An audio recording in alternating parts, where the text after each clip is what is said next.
لما ابنك يجيب مسدس لعبة ويجربه عليك ويطلع حقيقي ويقتلك.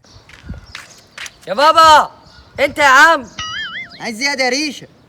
بص يا بابا، انا شفت مسدس حلو قوي بيتباع ب20 جنيه، ما تجيب 20 جنيه والنبي اجيبه. كم؟ 20 جنيه؟ ماشي هديهم لك، بس تعمل حسابك هخصمهم لك من مصروفك. خد. ماشي يا بابا، متشكرين. انا اروح اجيب المسدس واجي. ده انا هجيب مسدس جامد قوي.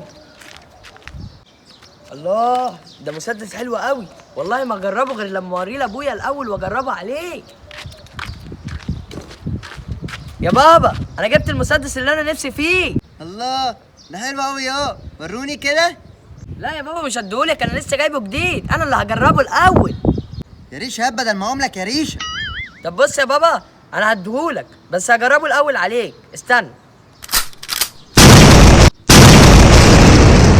ايه ده؟ هو ابويا ماله؟ ده شكله وقع ولا اغمى عليه لما جرب المسدس.